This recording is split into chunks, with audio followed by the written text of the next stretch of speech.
Eh, bueno, buenas noches a todos. Es un gusto dar inicio a este periodo de reuniones virtuales de casos que tratamos.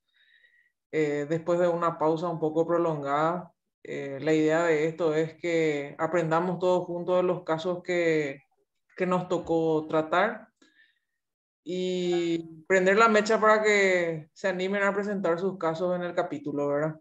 Eh, mm, Esta noche tenemos la suerte de estar con amigos y la coordinación va a estar a cargo del doctor Parquet de la reunión de pancreatitis por un tumor periampular. Doctor Parquet, la reunión es suya. Bueno, muy buenas noches para todos. Muchas gracias por la distinción de darme esta coordinación, ¿verdad?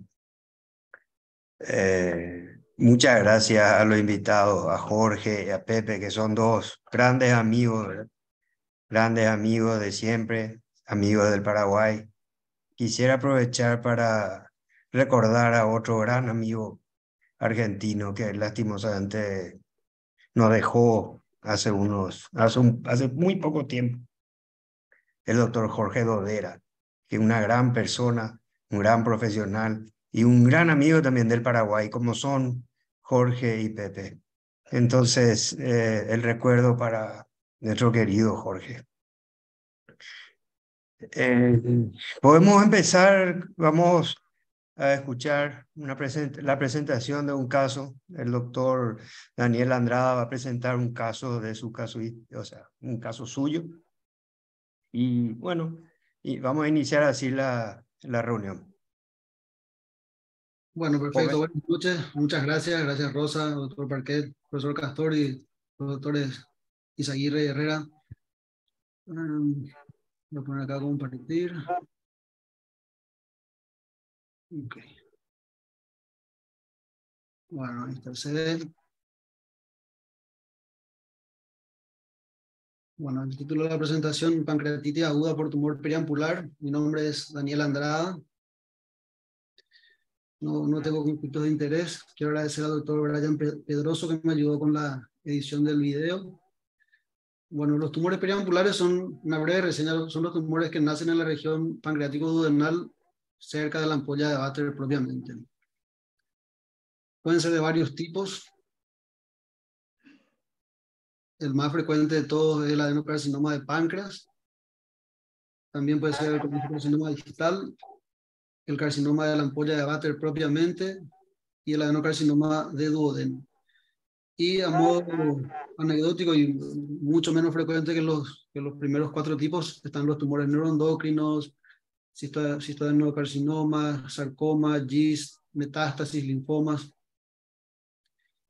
Los tumores periampulares, en cuanto a su histología, son biliopancreáticos o intestinales, ¿verdad? Eh, el término cáncer ampular se refiere más precisamente al cáncer o al tumor que nace en la ampolla de Vater propiamente. Y este tipo de tumor normalmente es, o más frecuentemente es de tipo intestinal. En aproximadamente 1 o 2% de los pacientes con pancreatitis aguda, la causa de la pancreatitis es un tumor pancreático o periampular, ¿verdad? A veces el primer episodio, que es la pancreatitis, es la primera manifestación clínica del tumor, y sobre todo en pacientes mayores de 50 años que se presentan con una pancreatitis aguda idiopática, entre comillas, no se está encontrando la causa, hay que pensar en este tipo de tumores, ¿verdad? La etiología, bueno, hay factores genéticos, ambientales, por más que sea un tumor relativamente frecuente, todavía no se sabe mucho al respecto. En cuanto a los marcadores tumorales, tanto el CA19-9 y el CEA son los marcadores que se utilizan, y el CA19-9 es el más importante para el pronóstico y para el seguimiento, sobre todo de estos casos. Todavía la cirugía sigue siendo el único tratamiento que ofrece alguna chance curativa a estos pacientes, específicamente la operación de Whipple. Y por supuesto que depende del estadio en el que se encuentra el tumor cuando se hace el diagnóstico, ¿verdad? Yendo al caso propiamente, un hombre de 48 años de edad básicamente sano, fumador ocasional. Ingresó al sanatorio por un cuadro de pancreatitis aguda leve con ictericia. Y en la ecografía de urgencia se encontró lipase vesicular, con lo cual parecía que era un típico caso de pancreatitis de origen biliar, una probable coledocolitiasis. Una bilirrubina de 5, a expensas de la directa. El valor del CA19-9 que estaba elevado, la verdad que eso no le pedimos al ingreso, sino que fue después de los hallazgos de la resonancia y la tomografía, que tanto la resonancia como la tomografía lo único que veía era dilatación de las vías biliares y también del Wirsum, pero no se veía ninguna masa en la cabeza pancreática ni nada que nos oriente a ese diagnóstico ya de entrada, ¿verdad? Entonces, al segundo o tercer día, el paciente ya estaba sin dolor, pero seguía con la bilirrubina elevada. No ocurrió lo que normalmente pasaba con la coledocolitiasis, que a veces pasa y va bajando la bilirrubina, por lo cual decidimos hacerle una endoscopía digestiva alta y una ecoendoscopía, ya con una sospecha de que podría haber algo en la ampolla. Entonces se hizo la ecoendoscopía donde se encontró un tumor en la papila, que la biopsia viene un adenocarcinoma moderadamente diferenciado. Entonces, lo que hicimos fue plantear la cirugía al paciente. Como la tomografía no se había visto ni una imagen sospechosa de metástasis ni nada por el estilo, pensamos que era un tumor que se encontró a tiempo. Y lo que hicimos fue esperar 2 semanas que laboratorialmente y clínicamente el paciente esté bien, con los valores de amilasa, lipasa normalizados. La bilirrubina, la verdad que no aumentó tampoco en esos 15 días, y a los 15 días fuimos a cirugía. Me planteó una operación de Whipple por vía laparoscópica. Bueno, la posición del paciente era esta: piernas abiertas, era decir, entre las piernas. La verdad que el brazo derecho iba pegado al cuerpo y los trócares tenían esta disposición, y agregamos uno más de 5 en flanco derecho, pero el resto de los trócares tenían esta disposición. Bueno, llegando a la cirugía en sí, el primer paso que hicimos fue entrar a la transcavidad de los epiplones, ¿verdad? Para ver el páncreas, a partir de ahí seguir desprendiendo el epiplón mayor del colon transverso. El video está a velocidad aumentada y está muy comprimido, porque la verdad que la cirugía fue muy larga, una cirugía de 8 horas. Y bueno, por eso está a gran velocidad. Luego de acceder a la transcavidad de los epiplones, hicimos la maniobra de Kosher. Aquí se puede ver la vesícula biliar, y esto de acá es el duodeno.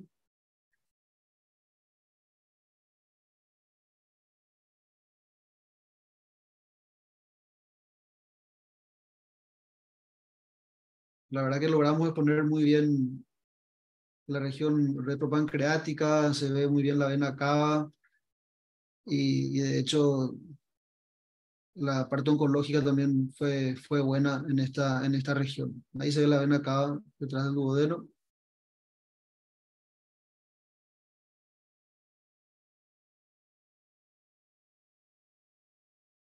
Esta ya era la disección del pedículo hepático. Lo primero que encontramos fue la arteria pilórica o gástrica derecha, y detrás de esta nos encontramos con la gastroduodenal.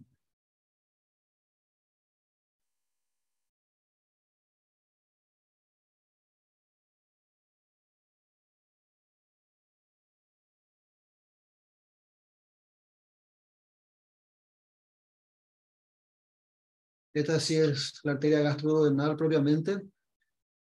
Para cliparla utilizamos los Hemolock. Bueno, nos sentimos más seguros que con un clip normal.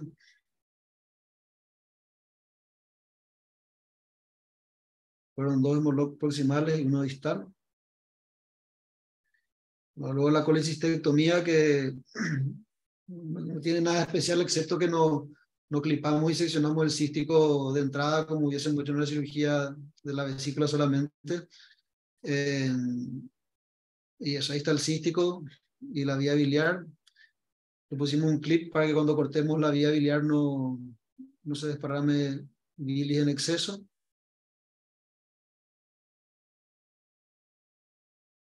Esta es la sección de la vía biliar principal.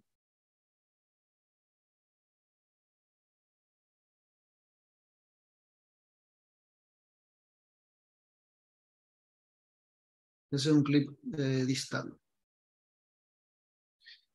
Acá estábamos disecando el tronco venoso de Henle, acá se ve el origen de la vena porta antes de empezar el túnel retropancreático. Entonces, por comodidad, decidimos ya seccionar el estómago en esta etapa. Una sección a nivel del antro, o sea, sin preservación del píloro. Y con eso pudimos exponer bien la región pancreática.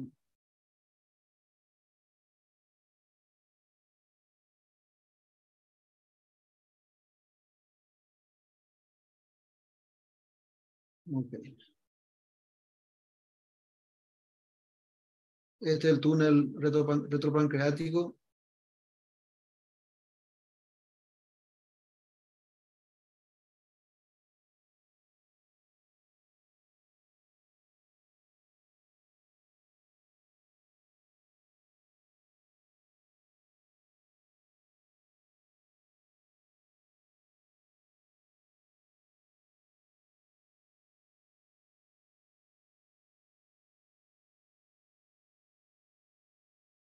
Dimos unos puntos hemostáticos, CA2 ceros, tanto en el borde inferior como en el borde superior del páncreas. El páncreas, por suerte, era un páncreas duro, y la verdad que no había más ningún signo o resto de inflamación de lo que fue la pancreatitis 15 días antes.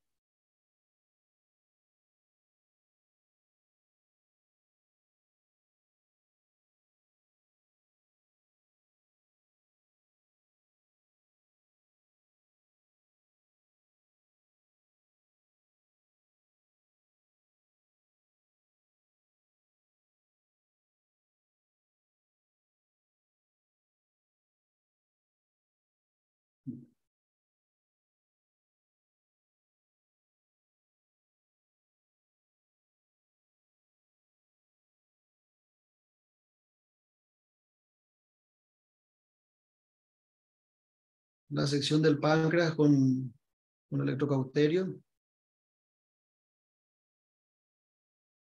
Y al distinguir el conducto de Wilson con tijera fría solamente, sin usar la parte de electricidad.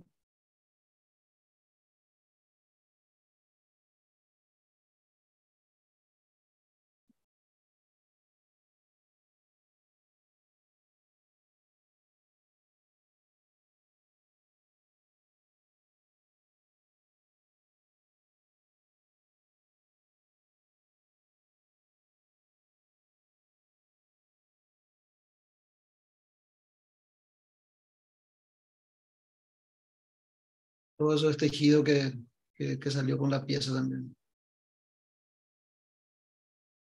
Acá las ramas pancreáticas a la porta. Había una inferior y una superior.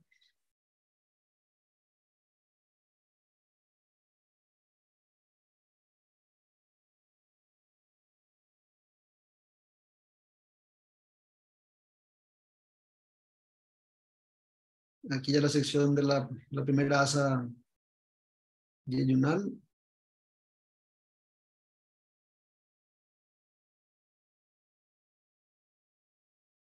Entonces luego la pasamos para el otro lado y ahí completamos la resección del proceso uncinado.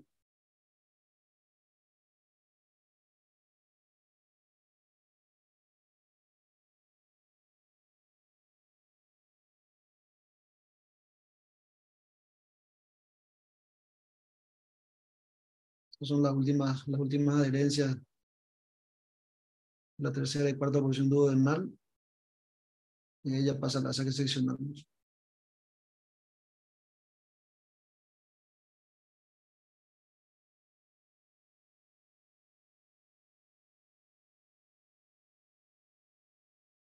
Ahí estamos disecando justo al lado de la vena porta y completando la resección total de la pieza.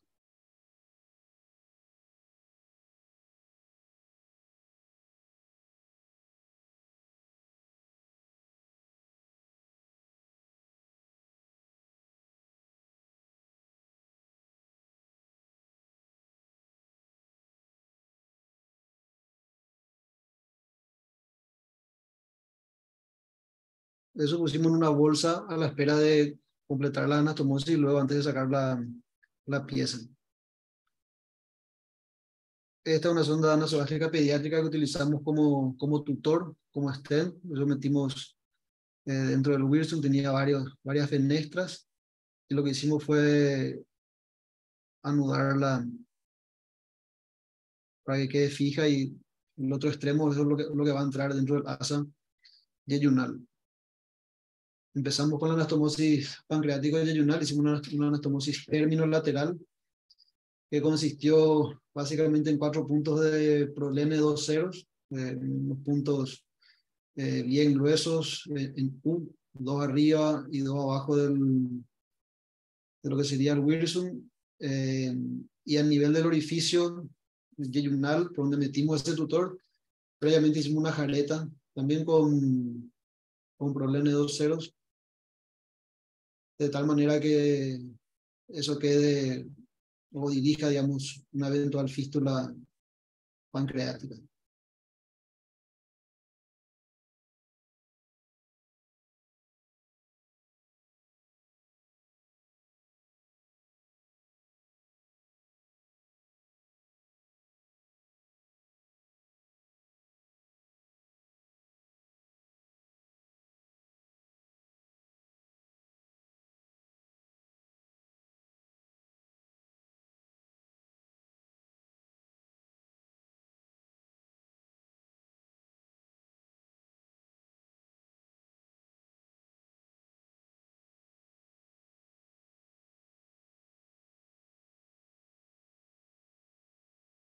Esa es la jareta.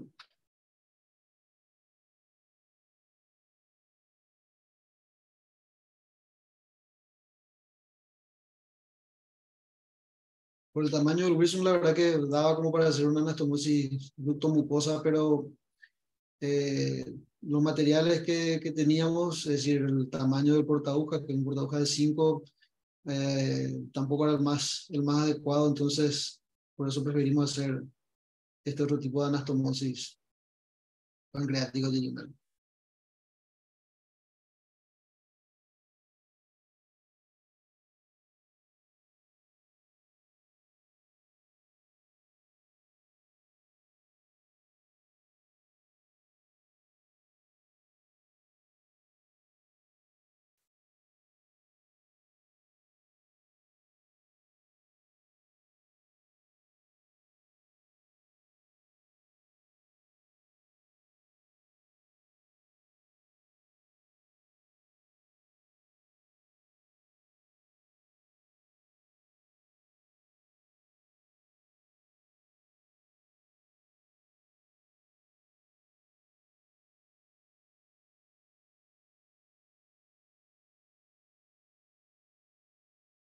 Luego pasamos a la anastomosis hepático yeyunal, anastomosis terminolateral también, con un hilo, un PDS 4 ceros.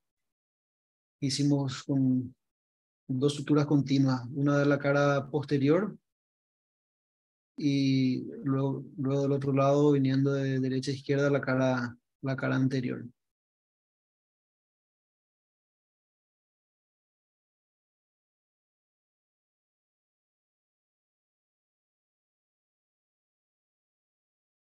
La verdad que ya sin la vesícula, exponer el hígado acá es bastante complicado.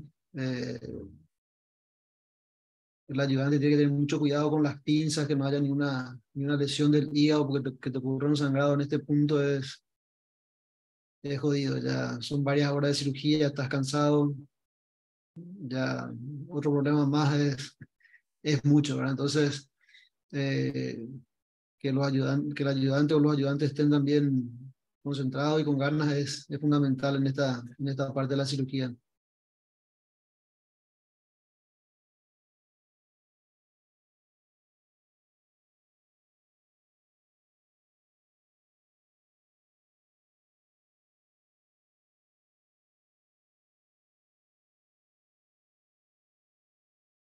Esta es la cara anterior.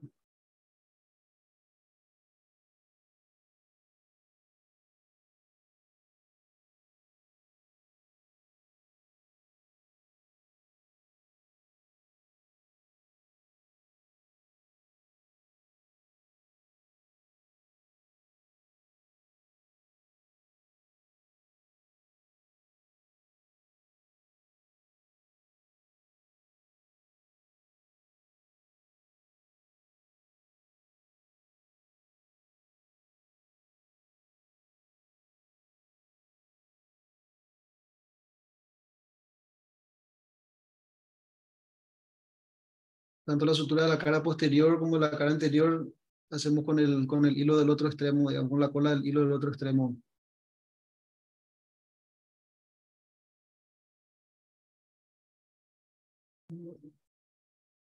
Y por último, la anastomosis gastroyeyunal, que sería una anastomosis lateral en la cara posterior del estómago, con sutura mecánica y luego con cierre con bicril o sin un hilo barbado.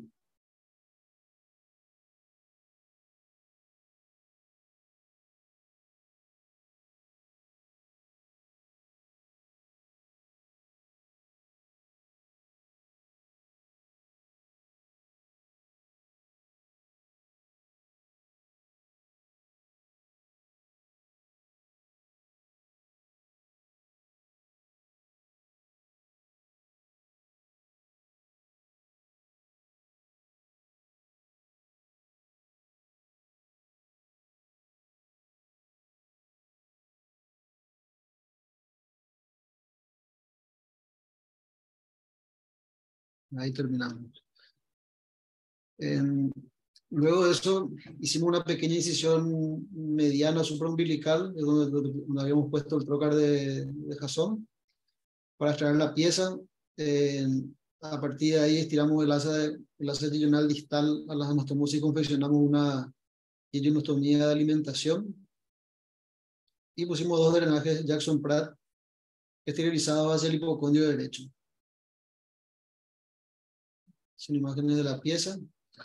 El paciente tuvo una buena evolución, estuvo 24 horas en terapia en el postoperatorio, llegó extubado a la terapia y estuvo bien. El paciente estuvo internado 10 días, un poco más de lo que habitualmente estamos acostumbrados con cirugía abierta, pero la complicación que tuvo, que fue autolimitada, es que hizo una fístula biliar. Drenó bilis unos 6 días más o menos, hasta que eso se secó espontáneamente. Bueno, tan espontáneamente no, estaba recibiendo también octreotide, pero sin ninguna reintervención. Y el manejo del dolor fue también un poco difícil, yo creo que porque hizo un hematoma en el ligamento redondo, pero bueno, nos costó un poco llegar a ese diagnóstico porque se quejaba de dolor, empezaba a tolerar vía oral y le dolía, no sabíamos si había alguna fuga o qué. Eso fue lo que ocurrió, pero al 7º, 8º día, realmente cuando se secó la fístula, empezó a tolerar bien la vía oral. No hizo ningún problema de vaciamiento gástrico ni nada, así que a partir de ahí evolucionó bien. Se fue de alta ya sin los drenajes, con la yeyonostomía puesta, que en la casa tampoco utilizó porque ya estaba tolerando bien vía oral, y la yeyonostomía le sacamos 2 semanas después. La anatomía patológica vino, bueno, un tumor a nivel de la ampolla de 1,5 centímetros de tamaño mayor, 18 ganglios en total. Era un adenocarcinoma mucosecretante infiltrante, variedad intestinal, y de los 18 ganglios, uno positivo. Era uno de los 5 de la región peripancreática inferior.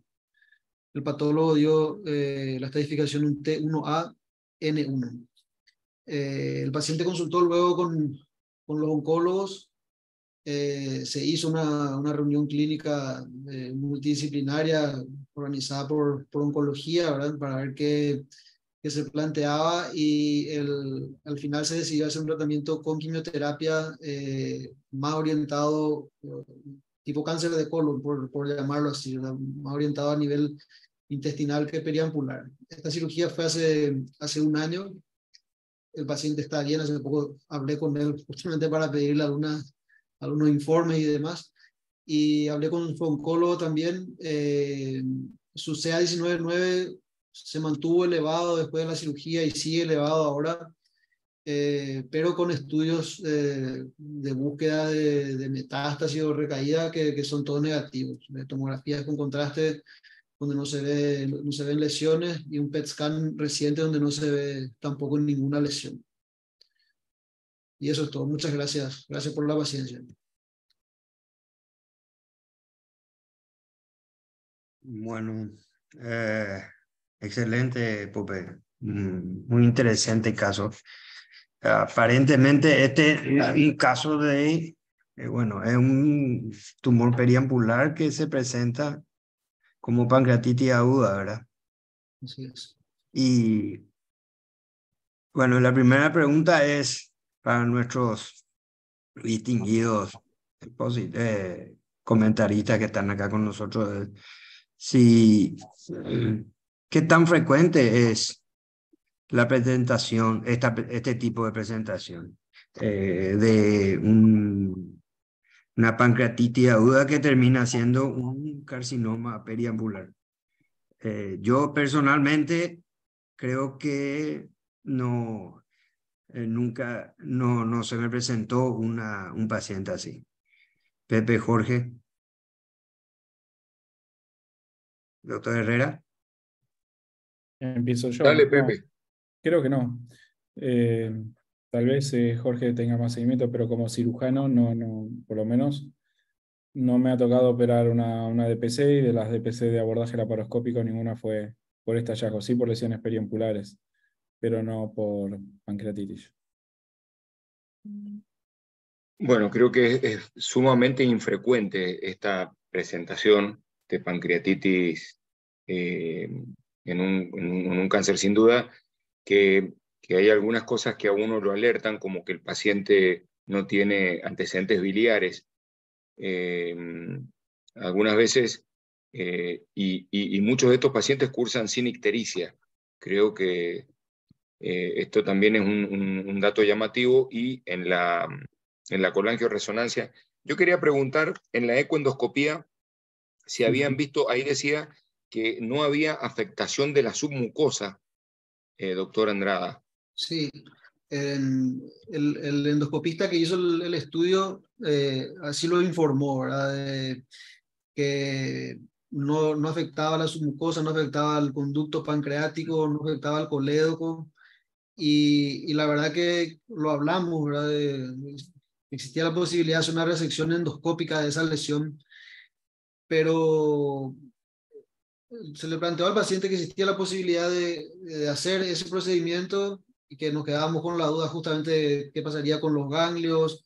Hablamos de la posibilidad de recidiva, hablamos de la posibilidad de resecar y que el margen no sea bueno y haya que ir de todos modos a cirugía. Entonces, el paciente decidió también, o sea, optó por la cirugía de entrada.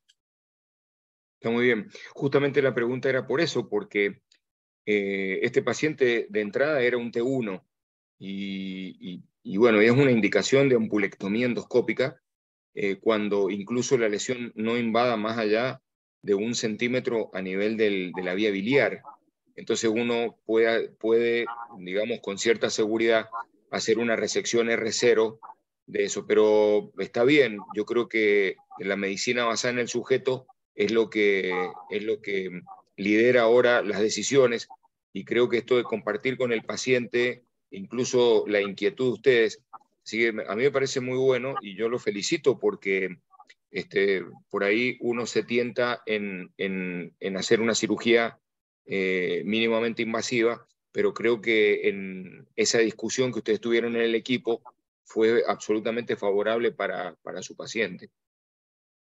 La verdad que fue, nosotros tampoco esperábamos encontrar ese ganglio positivo.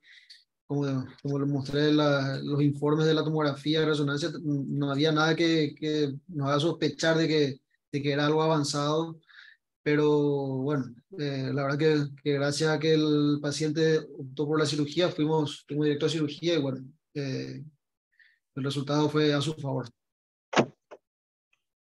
Nosotros no hace mucho tuvimos una paciente joven también, pero se presentó con un cuadro de ictericia y tenía una lesión a la cual el endoscopista la biopsió y no se encontraba ni siquiera adenocarcinoma, sino una displasia de alto grado, más un tumor. Y hablando con ella, ella también nos pidió que se cirugía. Entonces le hicimos la cirugía y resultó ser una adenocarcinoma de ampolla, ¿verdad? Pero bueno, la decisión la tomamos con la paciente. Se le planteó a sí mismo la resección endoscópica, pero ella no, ella quería que se le hacer la cirugía. Entonces, pero como dije, es una presentación distinta porque se presentó con ictericia, ¿verdad? Ahora, a mí me queda yo creo que en este caso, bueno, se pensó y se vio, pero una pancreatitis aguda. Ya vimos, según la opinión de nuestros expertos, que es muy poco común que un carcinoma periampular debute con un cuadro de pancreatitis. Entonces la pregunta viene al revés. Cuando tenemos un cuadro de pancreatitis leve, inclusive si no hallamos la causa, ¿cómo hacemos para que no se nos pase un carcinoma periampular?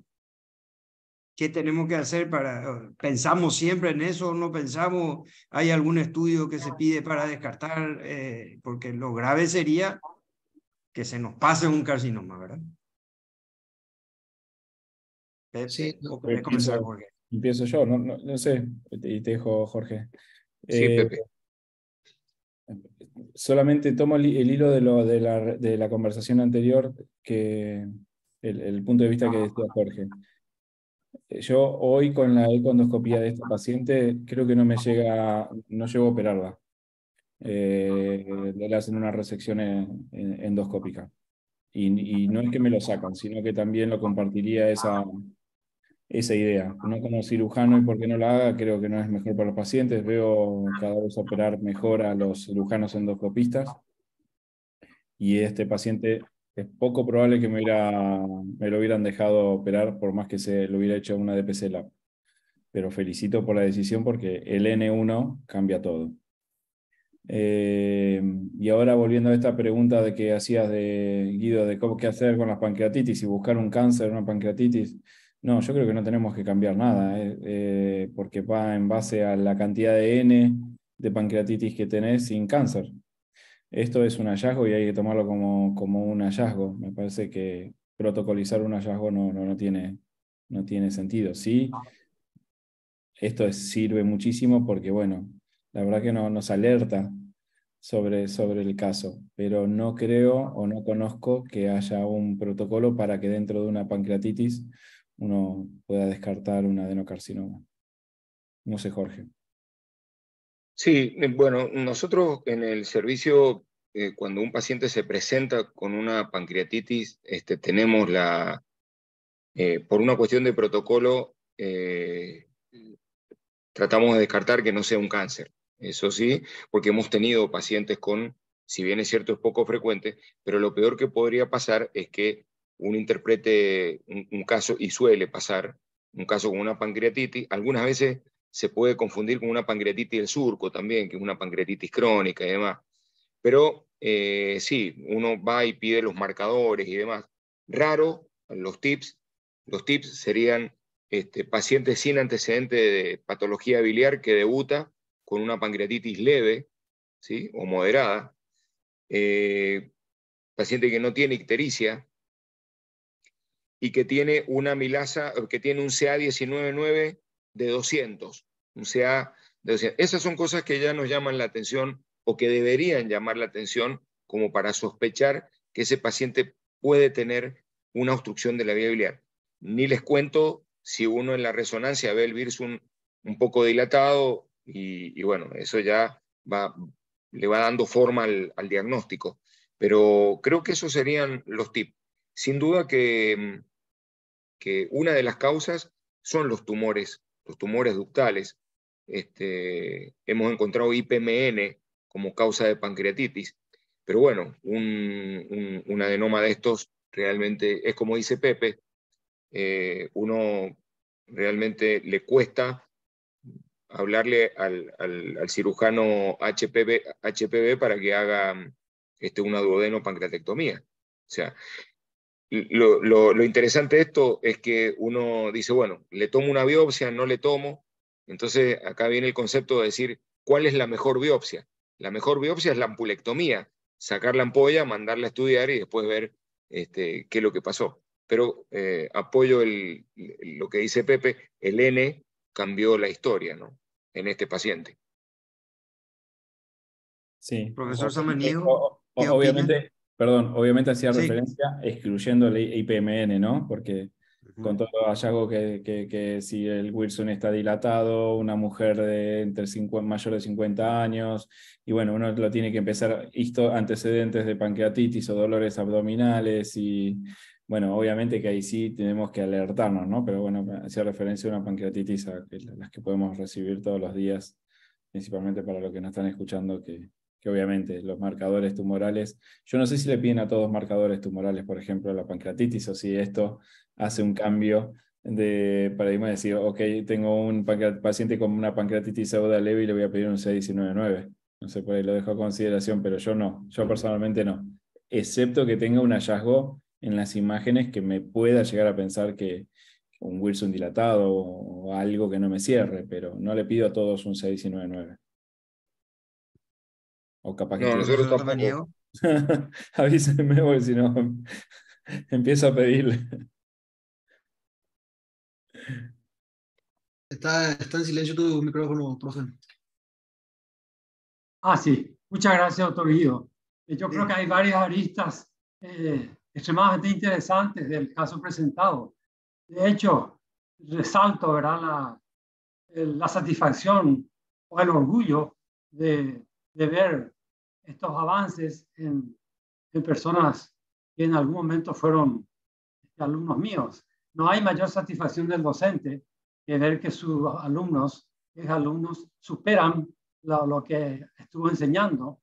Y esa es la obra de los años que van pasando.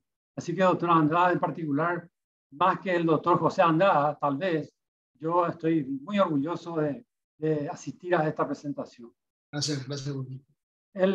Yo creo que la otra parte interesante es que se trata de una pancreatitis aguda y hay una pequeña cáscara de banana, ¿verdad?, incorporado al caso, por cuanto tiene que litiasis biliar el paciente.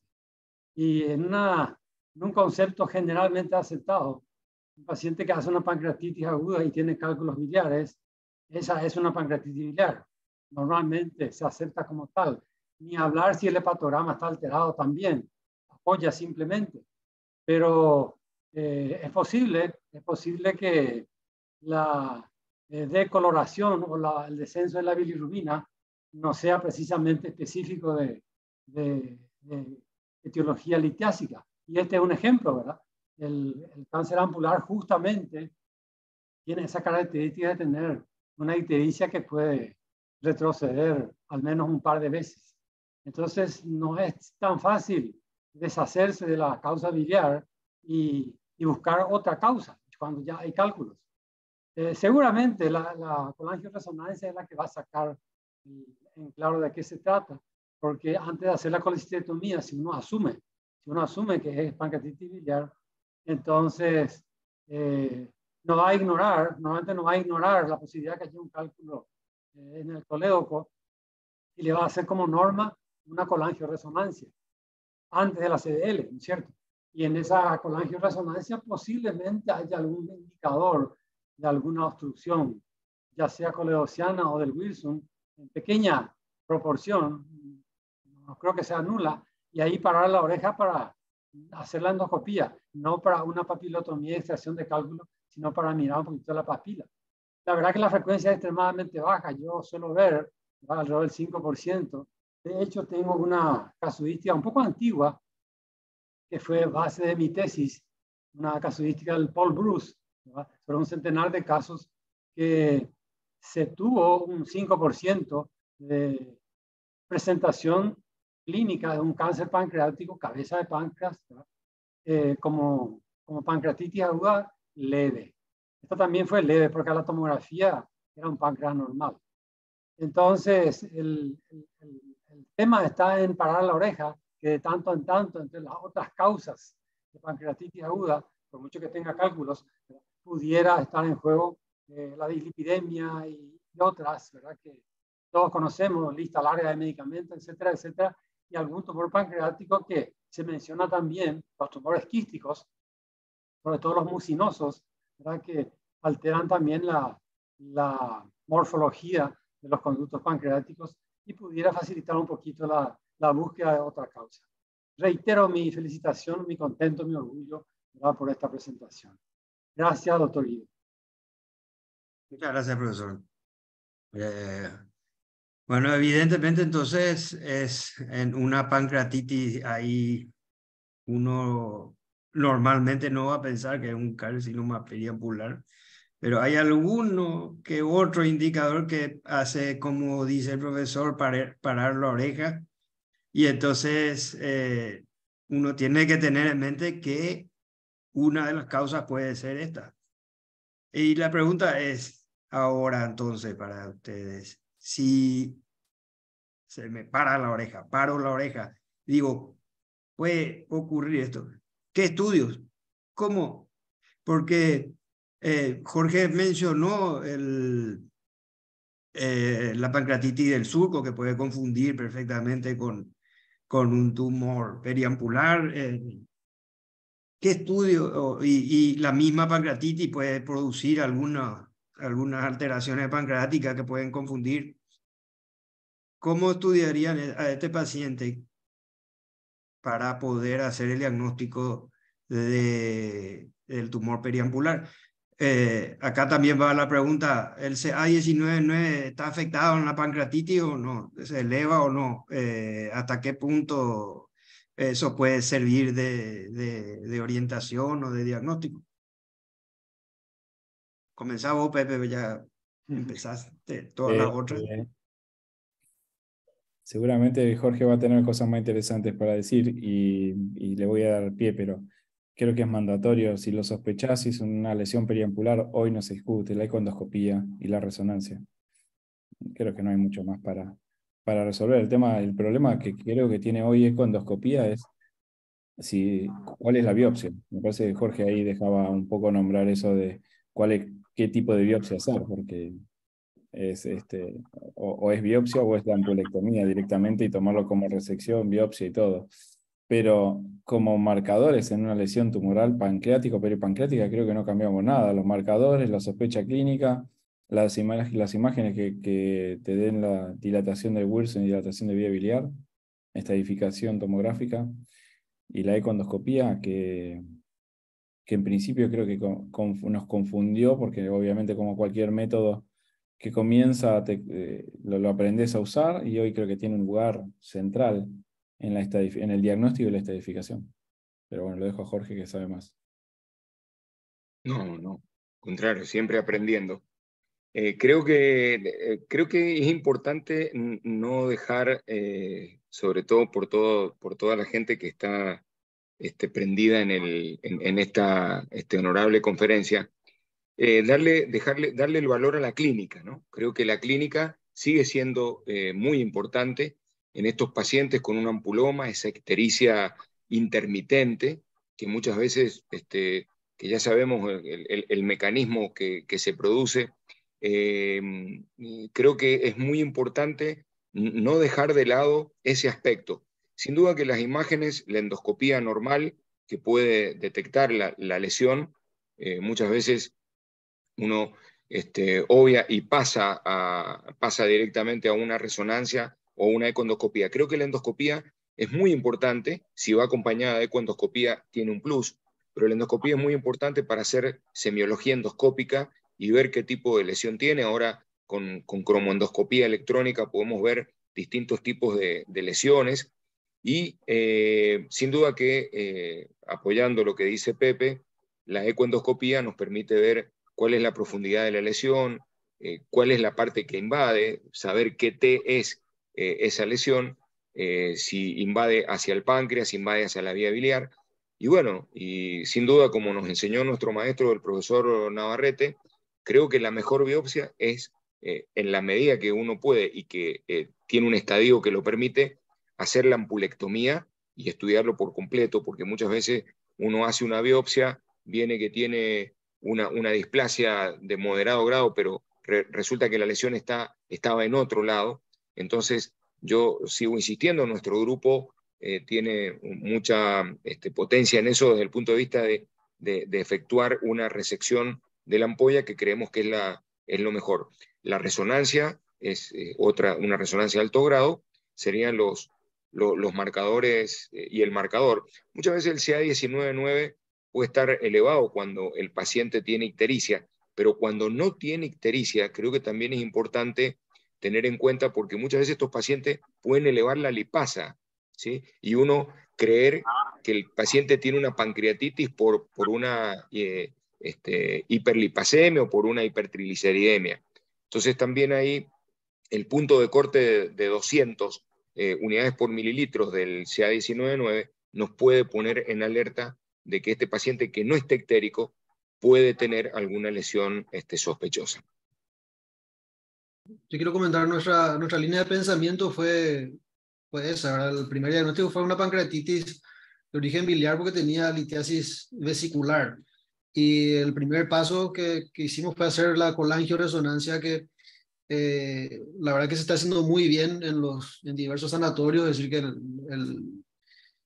el error que pueda haber con una resonancia es muy, muy bajo, ¿verdad? Entonces, que no se haya visto ni una litiasis ni una causa obstructiva en la resonancia nos llamó la atención. Por eso pedimos el marcador tumoral, que vino muy elevado. Ya hemos visto casos de pancreatitis leve o moderada con elevación del CA19-9 y que nunca encontramos nada en todo el páncreas, ¿verdad? Entonces, pensábamos que o era un cálculo que estaba trabado justo ahí en la ampolla y que justo el radiólogo no vio con la resonancia, o había un tumor.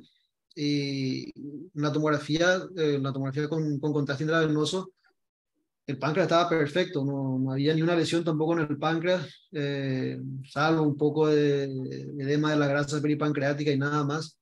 Entonces el plan fue hacer una econdoscopía con la intención de buscar a lo mejor un tumor pancreático que no estábamos viendo, o si había una litiasis ahí enclavada, hacer la papilotomía y extracción del cálculo, ¿verdad? Pero la sorpresa fue que al entrar se encontró el tumor ampular y se hizo, bueno, se hizo una biopsia, no ampulectomía, sino con una biopsia incisional. Excelente, excelente. Evidentemente, acá hay otra cosa que hay que aprender y emular de este caso, que es estar encima del paciente, ¿verdad? Hacer caso a todos los signos, todos los datos que te dé el paciente y pensar y considerar todos los datos. Profesor, ¿quiere agregar algo, profesor Samaniego? Sí, doctor Guido, quiero agregar algo. Resulta que la parte clínica cuesta un poquito ya hacer énfasis, porque tenemos tantas imágenes disponibles que nos cuesta, como decía hace un rato, sentarse al lado del paciente e interrogar detalladamente. Es muy posible, ¿verdad?, que cueste mucho interrogar tanto cuando estamos ante una pancreatitis aguda, típica, con cálculos biliares. Pero, en fin, si vamos a buscarle la manera de sospechar clínicamente, es posible que estos pacientes hagan una pancreatitis aguda con un dolor que no sea tan intenso y que sobre todo inicialmente no haya sido de tipo cólico, ¿verdad? El paciente que hace una migración calculosa y hace una pancreatitis aguda de causa litiásica, hace normalmente al menos un par de horas de dolor cólico hasta que después se hace continuo. Entonces, son detalles que si uno retrospectivamente interroga, porque algo nos cierra y puede que ayude también un poquito. Eso es todo. Sí, evidente. Rosa, no sé si alguien del auditor, de la audiencia está haciendo preguntas. Sí, tenemos dos preguntas. Una es del doctor Segovia para el doctor Izaguirre. Dice, ¿le solicitan CA-19-9 a todos los casos de pancreatitis? Doctor Izaguirre. No, esa es la pregunta que había hecho Pepe, la inquietud que dejó Pepe. Pero no, sin duda, si el paciente tiene estigmas que uno sospecha, entonces sí. Pero no a todos los pacientes le pedimos CA-19-9. Después, el doctor Castellano pregunta, ¿cuándo es la posibilidad de que haciendo una ampulectomía en un paciente con criterio para el mismo presente invasión a ganglios? Bueno, si es el único que no va a presentar ganglio es el T1, el carcinoma in situ. La resección T1 tiene un bajo porcentaje, pero de todas formas hay un trabajo muy interesante coreano y otro japonés que comparan la radicalidad de la DPC, de la duodenopancreatectomía, con una resección endoscópica en teoría R0. Y realmente no cambió la sobrevida de los pacientes, a pesar de que habían encontrado ganglios. Entonces uno se pregunta si realmente la radicalidad es realmente el camino. Creo que, como decía Pepe, hay muchas cosas que están cambiando ahora y sobre todo ver la estirpe celular, pero creo que si está indicado, como en este caso, y que fue bastante dudoso porque el equipo decidió hacer una duodenopancreatectomía. Por ahí en nuestro equipo, igual que como dijo Pepe, nosotros hubiéramos hecho de entrada una ampulectomía. Creo que es contrafáctico eso y habría que ver los trabajos prospectivos, a ver qué pasa en la actualidad con eso, pero está muy buena la pregunta. Como es tan baja también la casuística, yo creo que va a ser difícil sacar una conclusión de aquí a poco, ¿verdad? Sin duda. ¿Hay algún criterio, Jorge, después de una ampulectomía que te haga decidir ampliar y hacer una duodenopatectomía?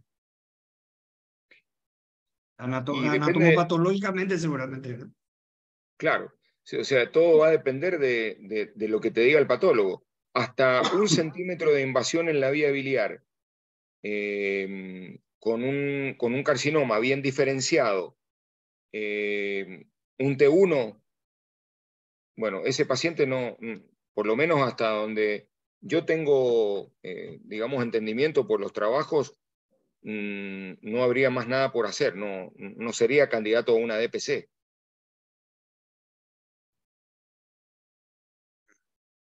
Coincido totalmente. Porque los trabajos están indicando que prácticamente el paciente tiene la misma sobrevida, si bien es cierto que está hecho ese trabajo, está hecho el trabajo, es muy interesante. Eso salió en una revisión de Cochrane. ¿Pepe? No, coincido totalmente con Jorge. Yo sinceramente felicito que el abordaje laparoscópico es el camino, la mini-invasividad es el camino. Tocaron ahí un par de tips y técnicas.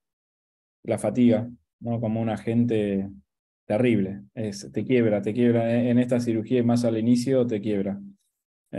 Porque empezás a hacer la vía biliar y la fatiga y es todo cuesta arriba. Pero bueno, después se empieza a resolver.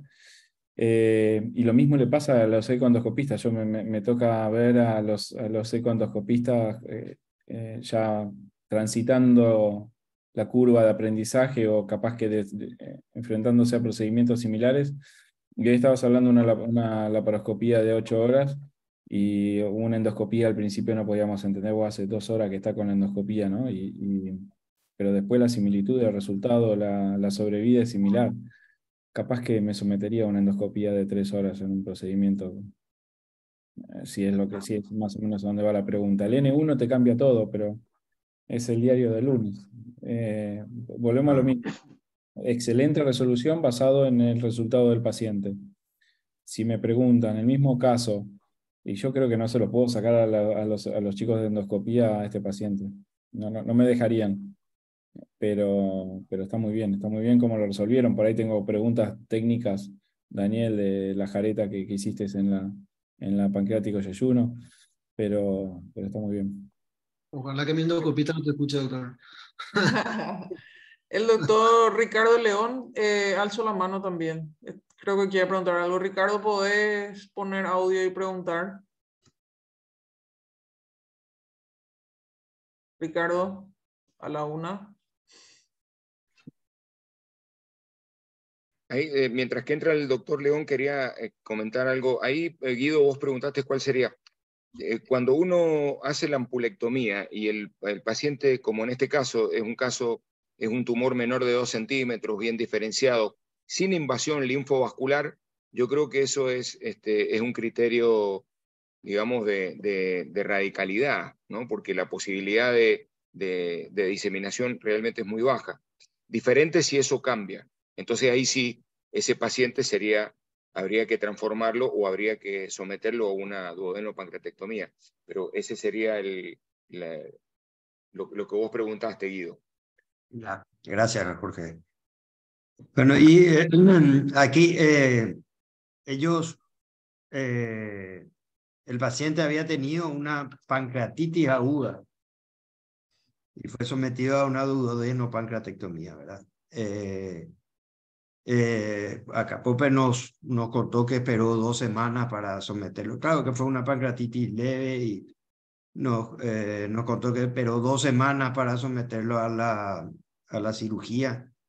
En la ampulectomía, Jorge, ¿qué tiempo o de qué depende el tiempo en que haría la ampulectomía o le podés hacer directamente ya? Con una pancreatitis, digamos, un paciente en este caso que tuvo una pancreatitis, ¿esperás algún tiempo o podés ya hacer directamente? Está bien, yo creo que este paciente tenía asociado una litiasis, ¿no es cierto?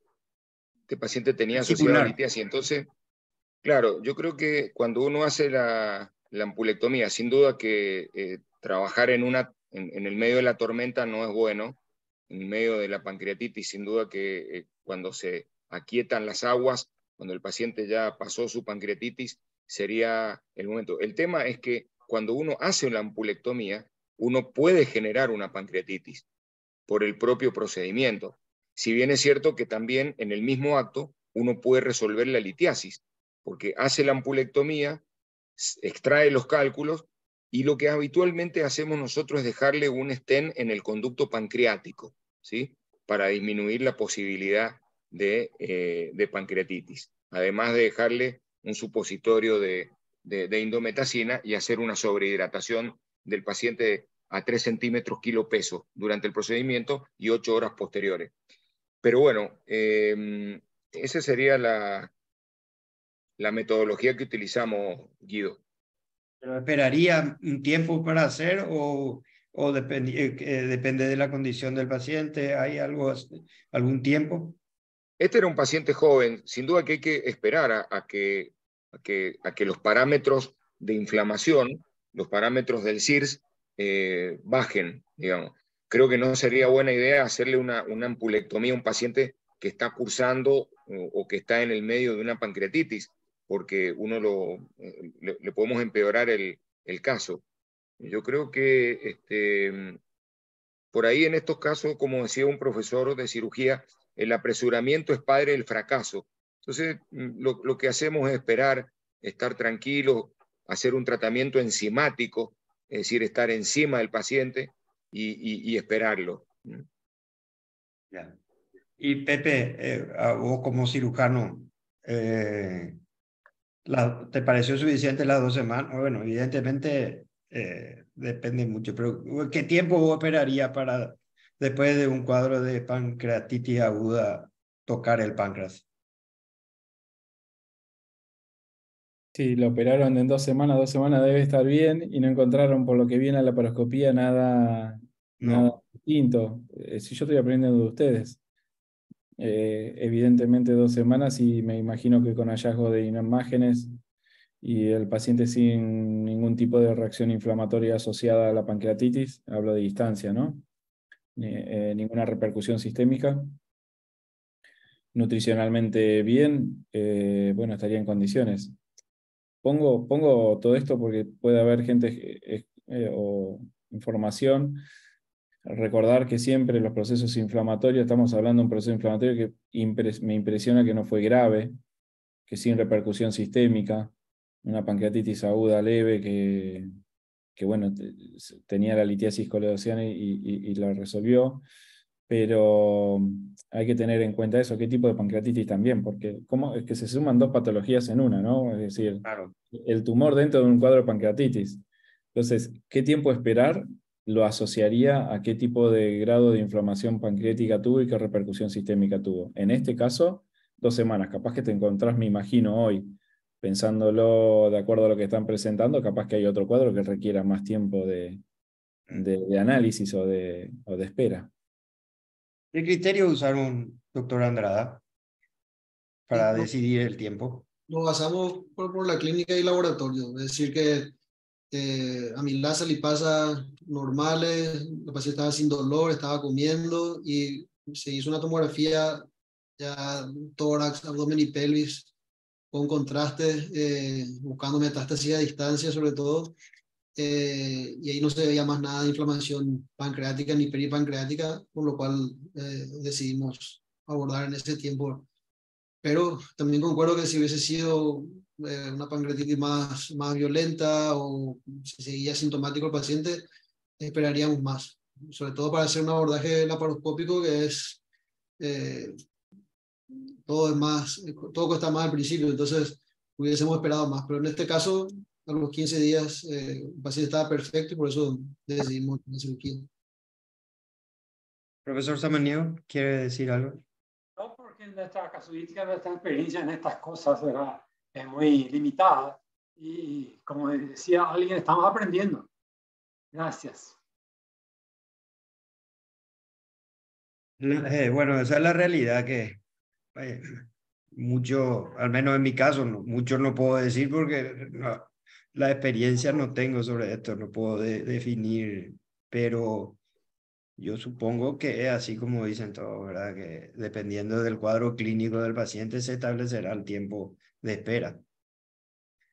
Y bueno, después la decisión de que sea abierta o laparoscópica, evidentemente, vos ya dijiste, Pepe, y yo también me uno al profesor Samaniego, te felicito, doctor Andrada, por haber decidido y por tener la capacidad de hacerlo, ¿verdad?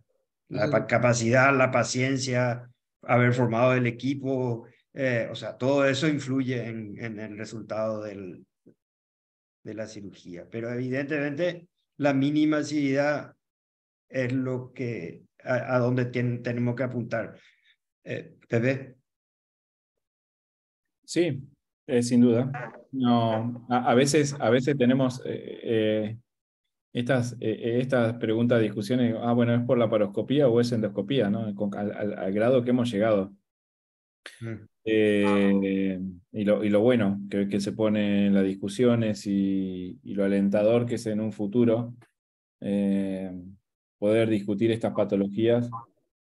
Pensemos que no hace mucho no habían alternativas, era convencional y nada más. Y hoy estamos discutiendo tal vez dos alternativas mínimamente invasivas que requieren mucha formación, mucho equipo, constancia durante también la formación, valga la redundancia. Así que nada, festejo cada cosa, ver los gestos quirúrgicos de Daniel que los voy a anotar, porque no los tenía. pero está muy bien. Capaz que los aspectos técnicos son para otro Ateneo, pero está muy bien. Sí. Jorge. Bueno, yo quiero rescatar por sobre todo el trabajo en equipo. Creo que eso es lo que nos hace llegar más lejos. Ir solos, podemos llegar más rápido, pero no vamos a llegar más lejos. Llegar más lejos significa brindarle al paciente una ayuda integral. Así que yo rescato y lo felicito al doctor Andrada y a su maestro, porque ha tenido un buen maestro, tenido un maestro que le ha marcado el camino. Así es que muy interesante el trabajo en equipo, poder discutir. Está bien, por ahí el tema de decidir si es por laparoscopía o por endoscopía, creo que eso es un dato no menor, no es, digamos, un dato menor. Lo importante es que se decidió en conjunto con todo el equipo, se habló con el paciente y creo que eso es lo más importante porque no es que uno está a la cabeza, el otro está más atrás, creo que todos están adelante y trabajando por el paciente. Creo que esa es la medicina actual, ¿no? Así que lo felicito al doctor Andrada y es un honor estar en esta conversación. Gracias, gracias. O sea, ¿hay alguna pregunta? ¿Alguien quiere hacer algún comentario? Yo no No, sé cuánto tiempo tenemos, Rosa, si esto... ya, creo que ya no hay preguntas. No encuentro más preguntas. ¿Qué tiempo? El tiempo es nuestro, jefe. No, porque alguien quiere hacer algún comentario. Yo no, ya, la verdad que no sé qué otra cosa plantear. Jorge, Pepe. ¿El seguimiento cómo lo van a hacer, doctor Ah, Andrada? Sí, lo está haciendo, o sea, lo estamos haciendo en conjunto con oncología. El paciente recibió quimioterapia orientada a un tumor de tipo intestinal y bueno, se está haciendo análisis y tomografía de control.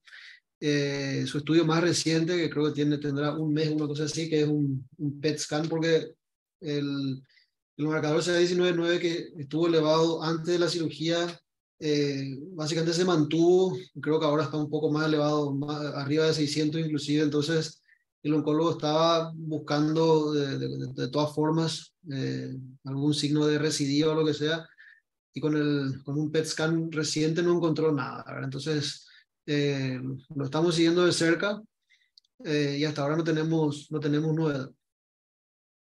Bien. Tiene un año de seguimiento recién tiene el paciente, ¿verdad? ¿qué edad tenía el paciente? Disculpa. 48 años. 48. Ya. No sé si alguien quiere hacer un comentario más. Bueno, mientras piensan, quiero agradecerle a Graciela, Luis, Liliana por su apoyo para que se realice esta reunión. Gracias al laboratorio Kinfa. Gracias Jorge y Pepe por estar predispuestos a acompañarnos hoy. Gracias, profe, por sumarte a nuestra reunión. Pues acá veo una pregunta, Sí, pregunta si la sonda nasogástrica pediátrica que se usó como tutor para la anastomosis pancreática se retiró al realizar la sutura o luego por endoscopía. No, la sonda, esa sonda quedó ahí. La fijamos al conducto pancreático, al Wirsum, con un hilo de PDS 4 ceros, que es más que nada para que esa sonda se quede el tiempo en el páncreas se pega al yeyuno, ¿verdad? Una vez que se suelta el hilo, que serán 3 a 4 semanas, caerá por donde tiene que salir, ¿verdad? Por el tracto digestivo. Y la idea de la sonda es tutorizar el líquido pancreático y que cuando sale al yeyuno esté en teoría quede lejos de la anastomosis y con eso disminuya la posibilidad de una fístula pancreática, ¿verdad? Bastante teórico, pero bueno, también hay que decir que en este caso resulta.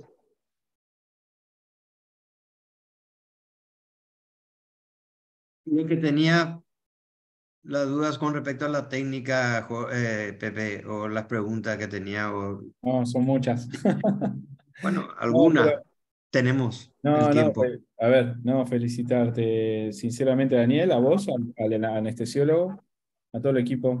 Cuando sale bien hay que saludarlos a todos y festejar eso. Daniel, en la pancreático yeyuno, creo que es el mayor debate de todos. Eh, si ibas con la idea de hacer ese tipo de anastomosis o ibas pensando en otra, porque después usaste un 4 ceros para la vía biliar, un PDS, y en este tipo de cirugía, por ahí a quienes están escuchando, puede ayudar más, porque como sabes, en este tipo de cirugía cambia muchísimo el tipo de aguja, no es lo mismo un SH, un CT, uno aprende códigos de agujas de acuerdo a la curvatura que pueda tener. Si ibas con esta idea, o esta idea de la jareta se te ocurrió en ese momento. No, no, fue algo que planeamos antes de la cirugía. Mi primera idea fue hacer una anastomosis ducto-mucosa, pero la verdad que tenía mucho miedo de que me falle la anastomosis pancreática en este caso particular, sobre todo por ser la primera DPC laparoscópica. Entonces traté de asegurar, y entre lo que leí estaba esta técnica que es, bueno, es un autor japonés que dice que básicamente va a fistulizar. Entonces lo que hay que hacer es tutorizar y, bueno, tratar de de que la fístula no sea grave. Y entonces por eso lo hice de esa manera. La teoría es que el extremo de la sonda que queda dentro del páncreas tiene varios agujeros, vaya juntando el líquido pancreático y teóricamente vaya por la sonda y desemboque en el yeyuno, no a nivel del conducto del Wilson directamente. Pero eso es muy teórico. Entonces, la verdad que al poner la sonda y al fijar con el PDS, el conducto pancreático quedó ajustado al tamaño de la sonda, y la careta fue eh, lo que unía, digamos, el yeyuno al parénquima pancreático. Sí, creo que valiste mucho de cómo estaba el páncreas, ¿no? De que, como dijiste, hiciste referencia, es un páncreas firme. Sí, sí, No era sí. un páncreas blando y entonces te permitió hacer tracción, llevar el yeyuno al páncreas, porque si no, de otra forma no hubiera sido. Creo que a pie viene que cuando hace uno, sin ponerme en experto en pancreático yeyuno laparoscópicas, pero la experiencia que tengo es que uno tiene que adaptar la técnica al tejido que vas a tener en ese momento y estar preparado para hacer una ductomucosa o incluso un pancreático gastroanastomosis cuando no tenés un páncreas muy firme y no lo puedes trabajar mucho.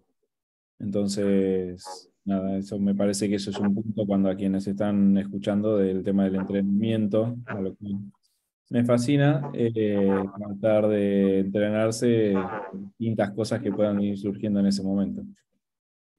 Y la verdad que también había pensado en la posibilidad de hacer una pancreático gástrica, y hablé con gente de más experiencia, y lo que me hizo correr fue que, bueno, la teoría es que parece que es más fácil o hay menos riesgo de fallo, menos riesgo de fístula, pero tampoco es 0%, ¿verdad? Entonces, lo que me dijo esta persona de más experiencia, bueno, cuando haces una pancreático yeyuno y falla, tenés una fístula, que es la pancreática. Como te falla una pancreático gástrica, tener problemas del páncreas y del estómago. Entonces, eh, al final decidí hacer una pancreático yeyuno, ¿verdad?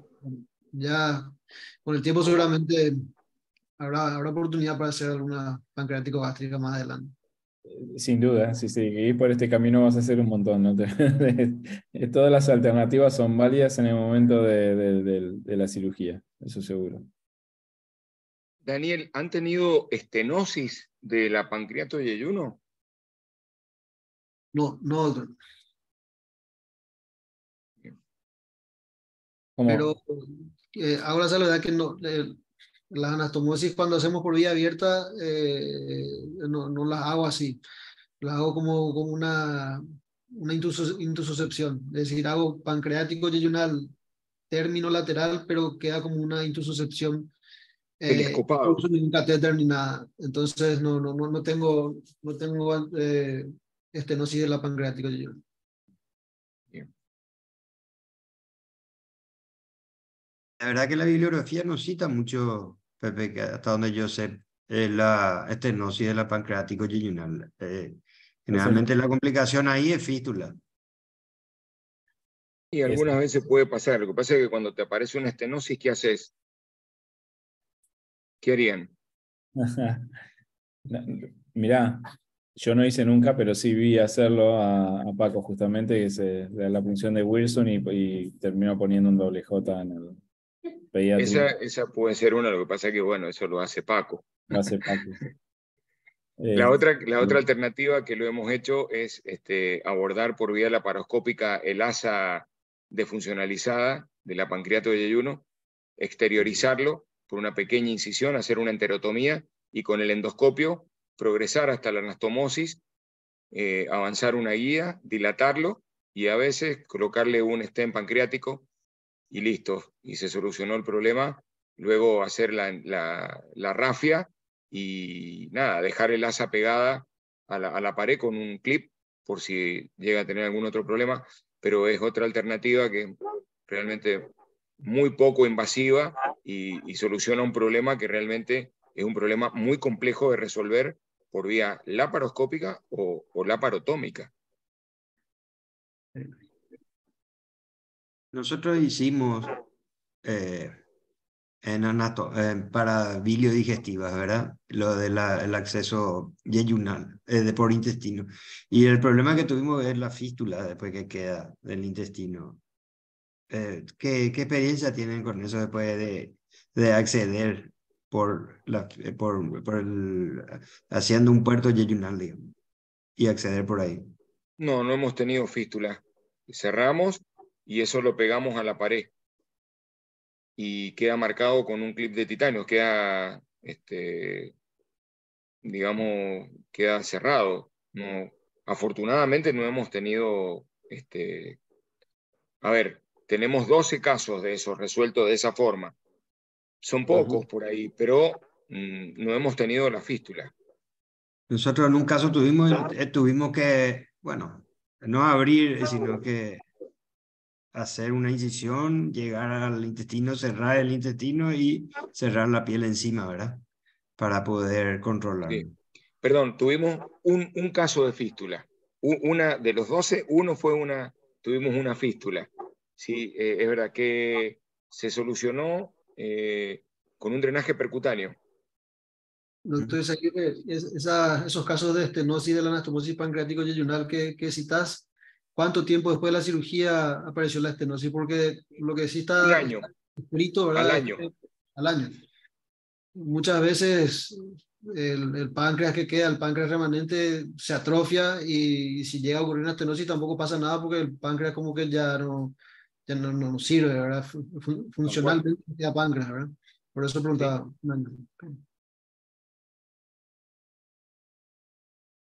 Sí. Rosa, ¿hay otra pregunta? No hay más preguntas. No, ya no hay preguntas de los presentes. Y acá en el chat ahí. Las tres ya se leyeron. Las tres ya se leyeron. Bueno, y terminamos entonces. Terminamos entonces. ¿Sí? Sí. Bueno, gracias. Gracias, Pepe. Gracias, Jorge. Gracias, profe. Gracias a los presentes y gracias al laboratorio Kinfa otra vez. Gracias, doctor Parque, por coordinar y muy interesante el No, caso. muy Andrade. interesante. Sí. Nos vemos Bueno, pronto. yo también quiero agradecerle a todos. Quiero agradecerle a Pepe y a Jorge por estar con nosotros, como siempre. Profesor Samaniego, hace tanto tiempo no lo veo. También, Pope, te felicito por el caso. Gracias, Y bueno, que pasen una buena noche. igualmente. Gracias, Kinfa, otra vez. Igualmente. Un gusto. Buenas noches para Gracias. todos. Excelente. Gracias, Adiós. gracias. Pasen Chao, bien. chao, Muchas chao. gracias a Gusto. todos. Buenas noches. Que pasen Estén bien, gracias. Adiós. Gracias, Hasta chicos. luego. Gracias. Saludos.